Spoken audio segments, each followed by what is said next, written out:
केंद्र सरकार शुरू करेगी प्रधानमंत्री पोषण शक्ति अभियान। 5 साल में खर्च होंगे 1.31 लाख करोड़ रुपए।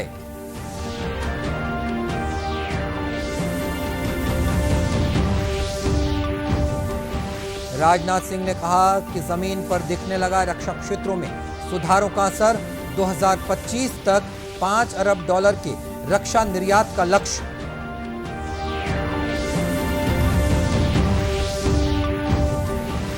राज्यपाल ने कहा कि नई शिक्षा नीति से आचार विचार और संस्कार विकसित होंगे। राज्य स्तरीय वेबिनार में हुई शामिल।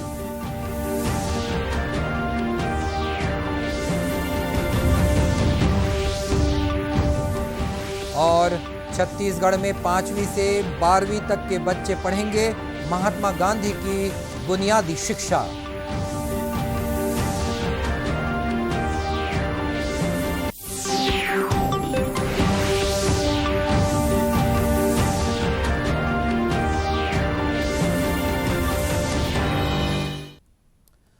नमस्कार, आप देख रहे हैं दूरदर्शन समाचार। मैं हूं मनीष अहलूवालिया और अब समाचार विस्तार से।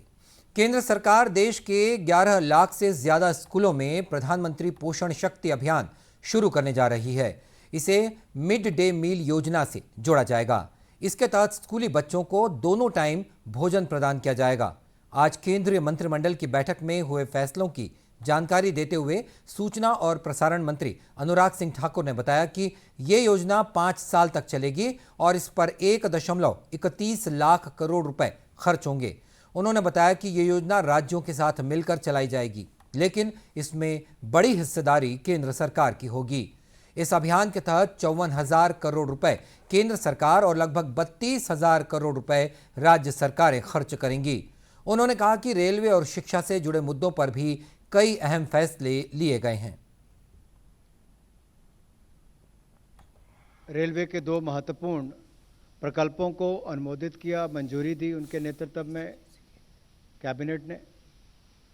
इसमें से पहला प्रकल्प मध्य प्रदेश में है, नीमच रतलाम लाइन, जहां पर बहुत ट्रैफिक भी रहता है, बहुत औद्योगिक क्षेत्र भी लगते हैं।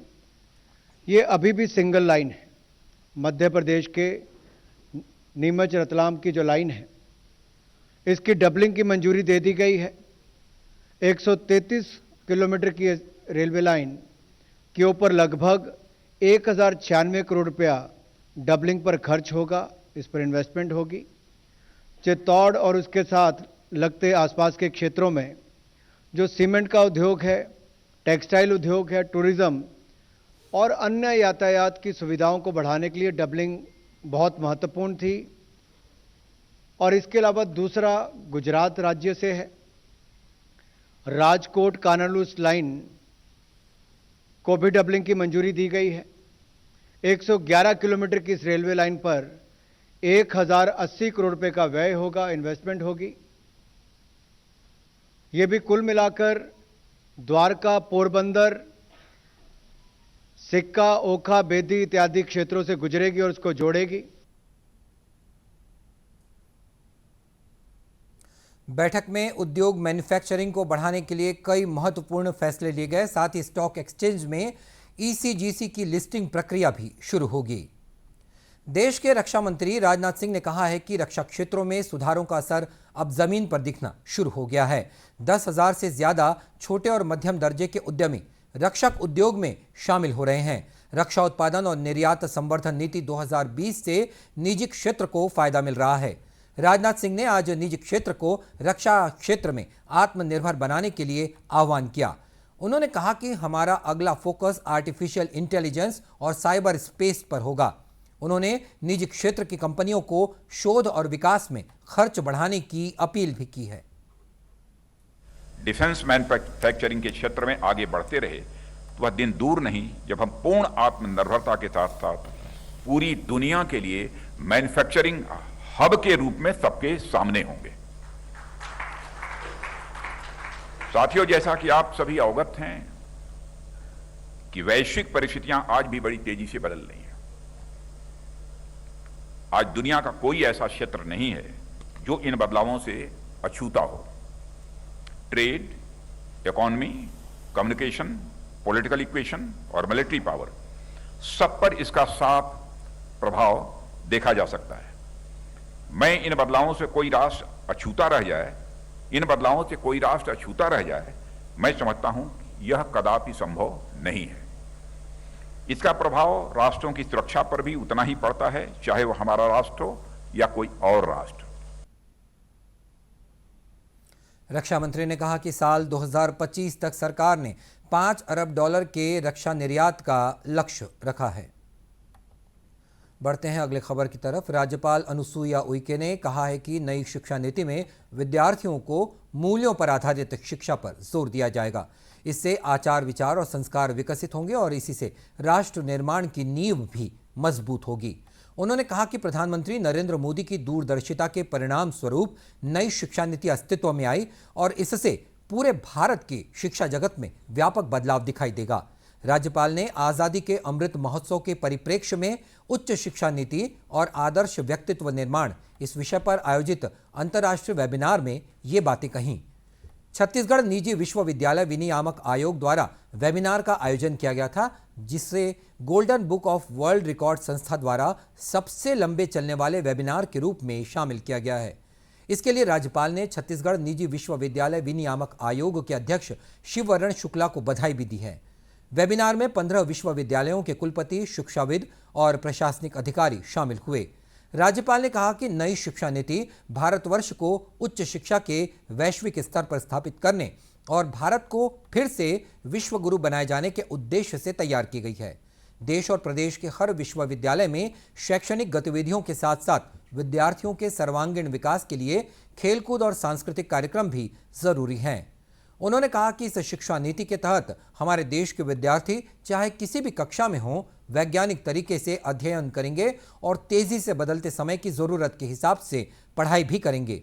इसमें विद्यार्थियों को रोजगार परक शिक्षा देने के प्रावधान के साथ ही विश्वव्यापी बनाने के साथ साथ उन्हें परंपराओं से जोड़कर भी रखा जाएगा। उन्होंने कहा कि हम ऐसी शिक्षा प्रदान करें जो विद्यार्थियों को आत्मनिर्भर बनाए, वे नौकरी खोजने के बजाय नौकरी के दाता बने।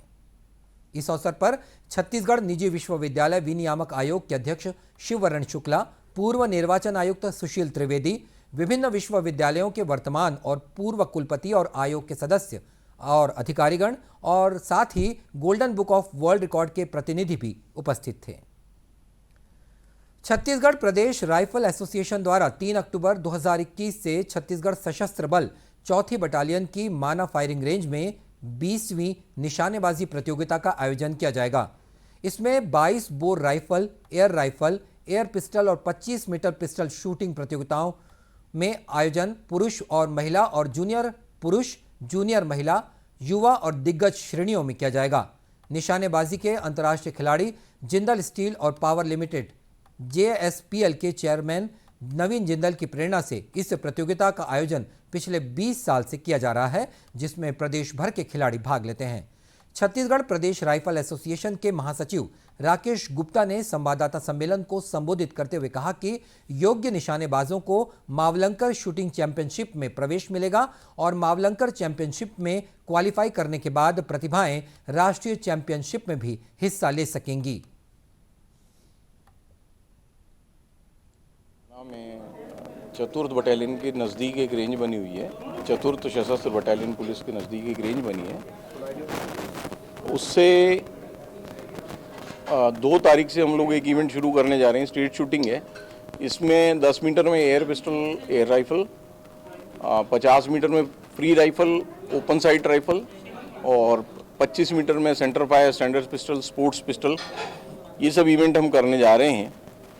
इसमें जो भी खिलाड़ी क्वालिफाइंग स्कोर अचीव कर लेंगे वो 10 अक्टूबर से अहमदाबाद में होने वाले ऑल इंडिया जीवी मावलंकर शूटिंग में जा सकेंगे। इससे पहले जिन खिलाड़ियों ने फरवरी मार्च में हमारे स्टेट शूटिंग में क्वालिफाइंग स्कोर अचीव कर लिया है, उनके साथ ये लोग भी जा सकेंगे जो अब क्वालिफाई करेंगे।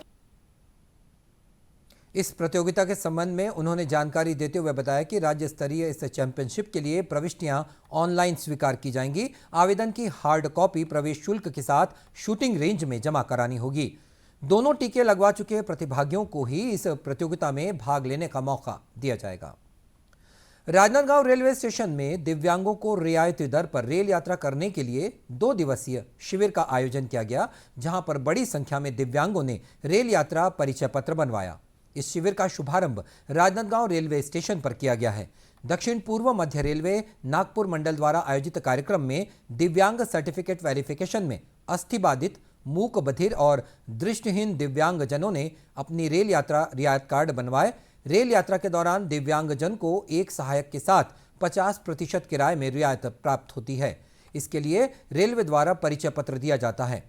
नागपुर रेलवे मंडल के सहायक वाणिज्य प्रबंधक जितेंद्र तिवारी ने कहा कि राजनांदगांव रेलवे स्टेशन में 2 दिवसीय शिविर लगवाकर दिव्यांगजनों का रेलवे परिचय पत्र बनाया जा रहा है। को अलग अलग तरह का रेलवे में कंसेशन मिलता है। जैसे कोई अस्थि विकलांग है तो उन्हें भाड़ा में एक सहायक के साथ 50% का मेल एक्सप्रेस ट्रेन में छूट मिलता है, कंसेशन मिलता है। और कोई मूक बधिर है उसे भी ये सुविधा दिया जाता है। कोई 60% आँख से दिव्यांग है तो उन्हें भी ये भाड़े में छूट देती है रेलवे ये सर्टिफिकेट का। तो दिव्यांगजनों को नागपुर न जाना पड़े, इसलिए ये शिविर का आयोजन किया गया है।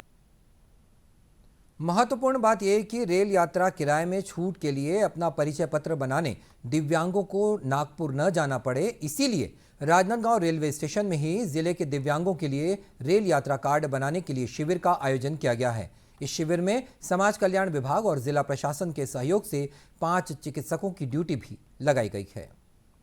राजनांदगांव जिले की तर्ज पर ही गरियाबंद जिले की महिलाएं भी आत्मनिर्भर बनने की ओर बढ़ रही हैं। महिला सशक्तिकरण के लिए काम कर रही पद्मश्री फूलबासन बाई ने इसका बीड़ा उठाया है, जो जिले की महिलाओं को स्वरोजगार, सुरक्षा और स्वच्छता से जोड़ने के लिए ट्रेनिंग दे रही हैं। गरियाबंद जिला पंचायत सदस्य धनमती यादव ने कहा कि क्षेत्र की महिलाओं को आत्मनिर्भर बनाने के लिए ही ये प्रशिक्षण दिया जा रहा है।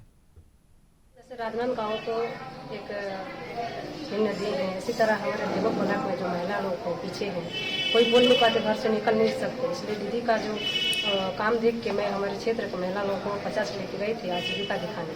और हमारे क्षेत्र में नशा मुक्त और शिक्षा और बेरोजगार जो हैं उन लोगों को रोजगार दिलाने और स्वच्छता कराने के लिए हमारे देवक ब्लॉक और गरियाबंद जिले को आगे लाने के लिए कोशिश कर रहे हैं। उन लोगों का साथ और इन महिलाओं को जागरूक करने के लिए फूलबासन बाई 3 दिन से गरियाबंद में हैं। पहले चरण में 50 समूह की 100 महिलाओं का चयन किया गया है। फूलबासन बाई ने कहा कि इन महिलाओं को दबंग दीदी का नाम दिया गया है, जो गांव में शिक्षा, स्वास्थ्य और स्वच्छता के लिए लोगों को जागरूक करेंगी। 2 महिलाओं को छाड़ के जो दबंग दीदी के रूप में तैयार होती है, जो कुछ समाज के लिए कुछ करना चाहती हैं, उसके लिए हम लोग महिला फौज बना है। इनका काम रहेगा शिक्षा में, स्वास्थ्य में, स्वच्छता में, रोजगार और नशा मुक्त गांव और समाज हो, इसके लिए काम करते हैं। और बाकी काम महिलाएं धीरे धीरे इनको आत्मनिर्भर बनाने के लिए रोजगार में, जैसे गांव में बड़ी मिर्ची, अचार, बड़ी पापड़ है, कोई भी सामान है वो जिले तक जाए। और एक हमारा महिला बाजार हो, क्योंकि सरकार ट्रेनिंग तो देती है लेकिन मार्केटिंग नहीं हो पाता, जिससे हम लोग को समूह में बनते हैं लेकिन हम लोग ज्यादा आगे नहीं बढ़ पाते। तो मार्केटिंग इन लोग को जरूरी है। स्वरोजगार के तहत महिलाओं को अचार, पापड़, बड़ी समेत कई प्रकार के घरेलू उत्पाद बनाने का प्रशिक्षण भी दिया जा रहा है और साथ साथ इसके मार्केटिंग के गुर भी सिखाए जा रहे हैं। मुख्यमंत्री भूपेश बघेल के निर्देश पर छत्तीसगढ़ में अब नई पीढ़ी को महात्मा गांधी की बुनियादी शिक्षा से जोड़ा जाएगा। गांधी जी के आदर्शों और सिद्धांतों से बच्चों को अवगत कराने के लिए इन्हें कक्षा 5वीं से 12वीं के शैक्षणिक पाठ्यक्रम में शामिल किया जाएगा। इसमें शहरी के साथ साथ ग्रामीण क्षेत्र के बच्चों को गांधी जी की मंशा के अनुरूप शिक्षा दी जाएगी। मुख्यमंत्री भूपेश बघेल ने इसके लिए मुख्य सचिव को निर्देश दिए हैं कि बच्चों के सर्वांगीण विकास के साथ आत्मनिर्भर बनाने वाली शिक्षा का प्रबंध राज्य शासन द्वारा सुनिश्चित किया जाए।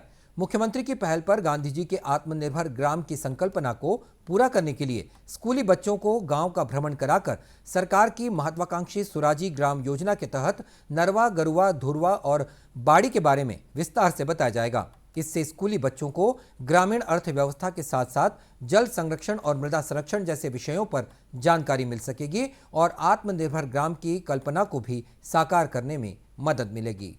और इसी के साथ ये समाचार बुलेटिन समाप्त हुआ। नमस्कार।